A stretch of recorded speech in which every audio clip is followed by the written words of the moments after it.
Olá pessoal, meu nome é Thiago Almeida Campos, faço parte do grupo do Otávio de Meira Lima. O nosso trabalho de curso da disciplina de Introdução à Inteligência Artificial tem como assunto carros autônomos. A nossa reportagem em foco, que a gente se baseou principalmente, foi essa aqui que mostra, né, como carros autônomos têm ganhado velocidade, né, apesar da desaceleração global, porque essa reportagem aqui foi postada principalmente ali durante a pandemia, né?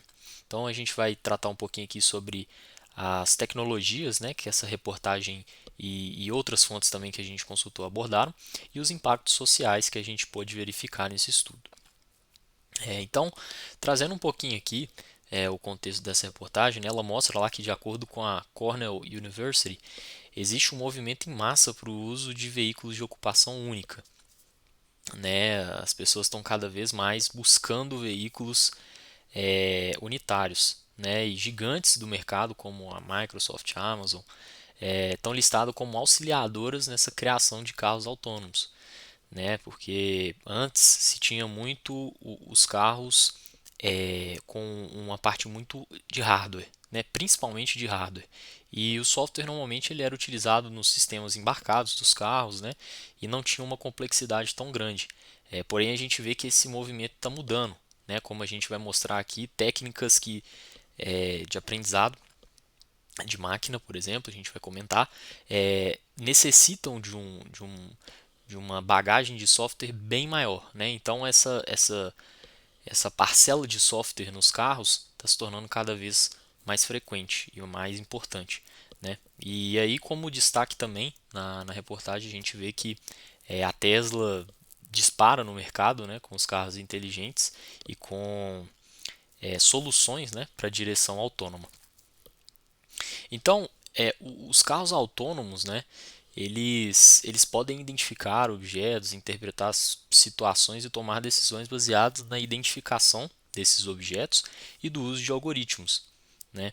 Então, o poder visual dele, né, vamos colocar assim, deles, se baseiam principalmente em câmeras, radares e no LiDAR aqui, né, que seria o Light Detection and Ranging, que seriam sensores, né, que emitem pulso de luz para poder identificar e calcular a distância de objetos próximos baseado no tempo de retorno, né? Então aqui agora falando um pouquinho sobre, trazendo um pouco aqui sobre para o nosso contexto aqui da matéria, né, de introdução à inteligência artificial, a gente entende que um dos principais uma das principais características que os carros autônomos utilizam, né, seria o aprendizado de máquina ali, principalmente supervisionado, né, que seria aquele aprendizado onde o modelo, né, o algoritmo, ele recebe insumo, né, recebe informações, né,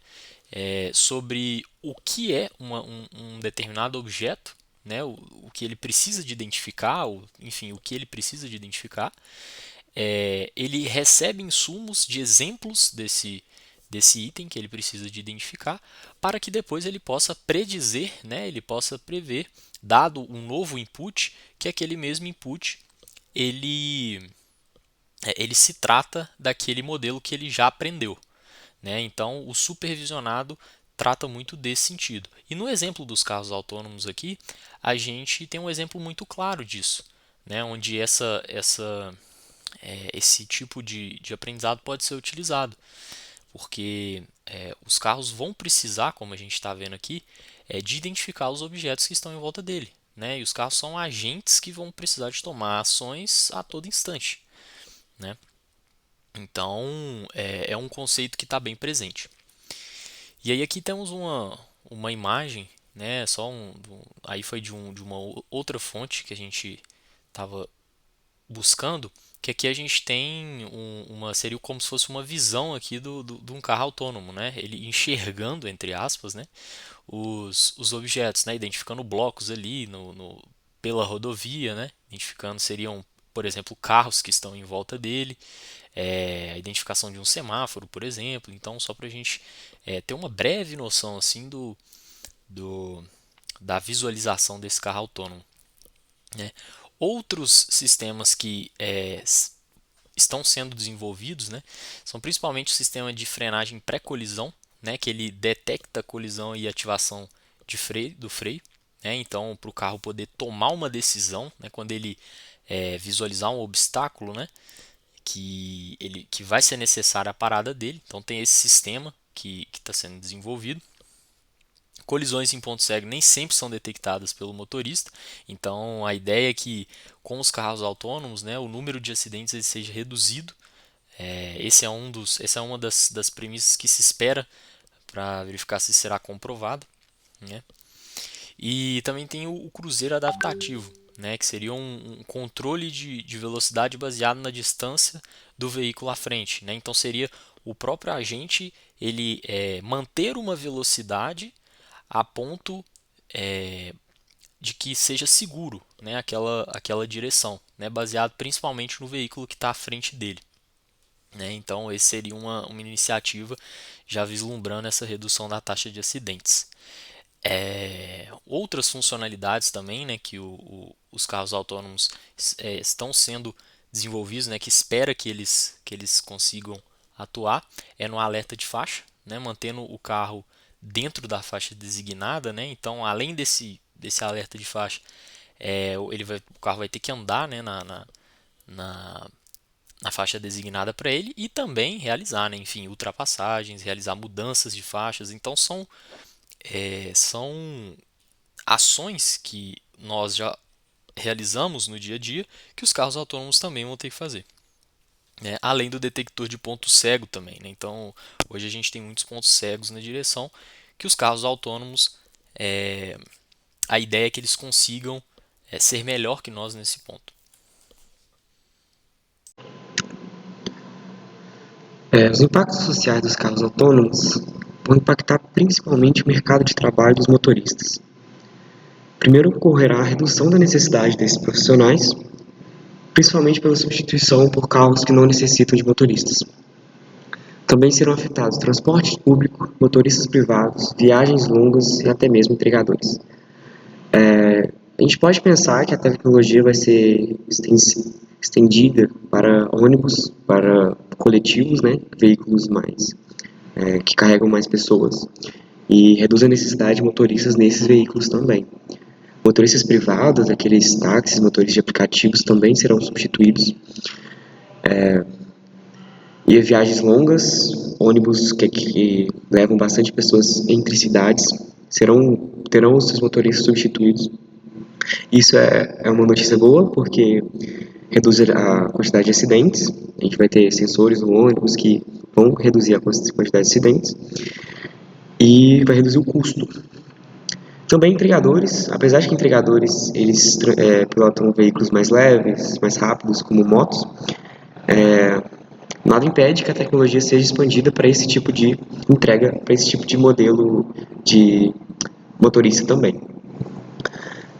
Na segurança, o fator humano é a maior causa de acidentes. A gente pode pensar em vários, né? Embriaguez, sonolência no trânsito,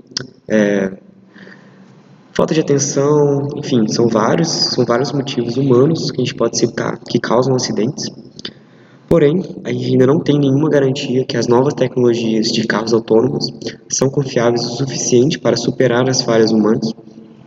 A gente ainda não tem certeza de que as tecnologias atuais de carros autônomos vão falhar menos que a gente, até porque são outros contextos de falha, são falhas de software, enfim, são várias outras falhas e a gente ainda não tem nenhuma garantia que isso vai superar nossos erros.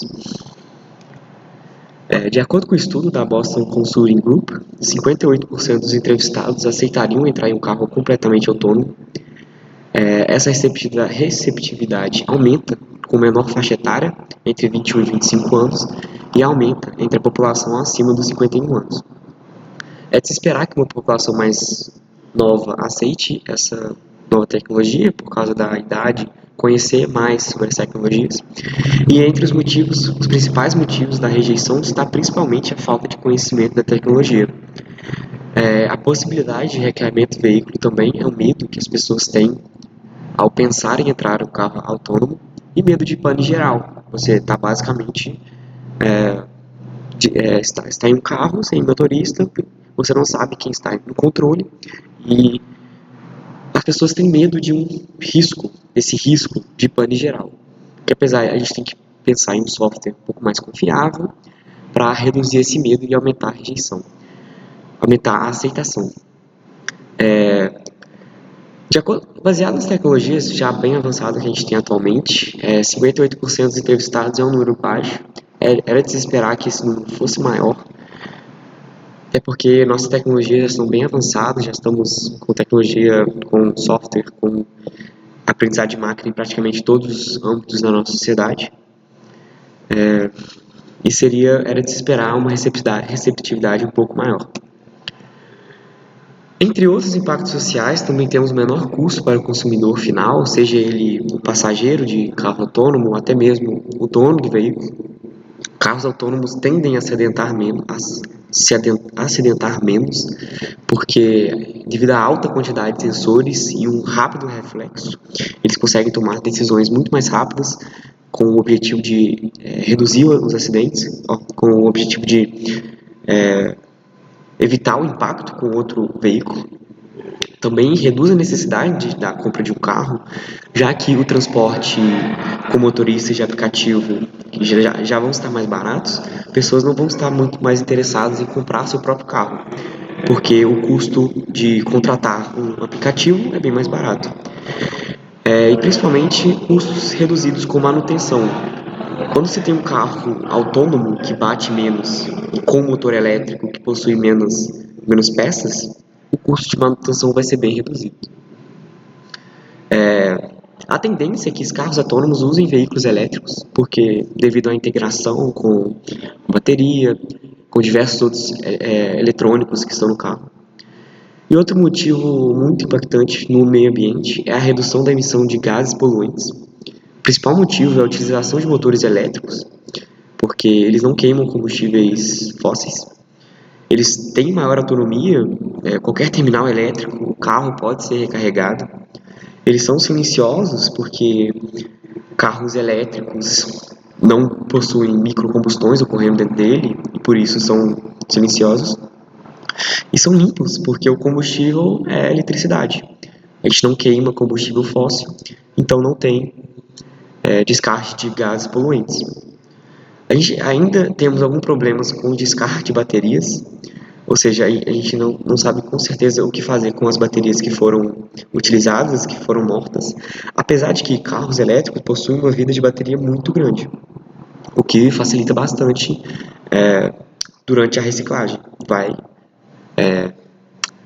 O que eu quis dizer é que vai durar mais e vai poluir menos. O problema vai ser com o descarte da bateria mesmo. Mas já existem diversos projetos para reciclar essas baterias, reviver elas e utilizar em outras partes.